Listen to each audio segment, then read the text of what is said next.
ulit ang update natin para sa lagay ng ating panahon. Ngayong umaga po ng January 18, 2026. Sa ngayon po, ang bagyong Ada na ating binabantayan ay nasa silangan na po ng Quezon Province, about 179 km east ng Polino Island. Natagbay po ang lakas ng hangin na maabot po sa 85 km per hour at bugso na 105 km per hour at bumagal muli ang pagkilos pa-north-eastward sa bilis po na 10 km per hour. Lumalayo na po ito sa ating kalupaan pero bukas posible na maitulak yan ng amihan pababa kaya muling kikilos pababa bago tuluyan po na malusaw at consistent pa rin ang namamataan sa forecast na may sama ng panahon na maaari na mabuo sa huling linggo ng buwan na ito at ang development niyan ating babatayan kung matutuloy o hindi lalo na at posible na maitulak muli yan ng amihan pababa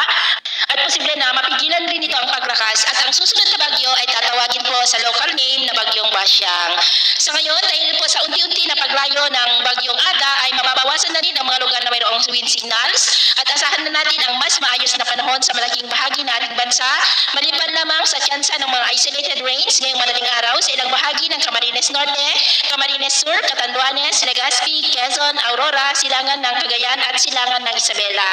At mamaya po ay sisikat naman ang araw sa mas malaking bahagi ng bansa pero may tsansa pa rin ng maulap na kalangitan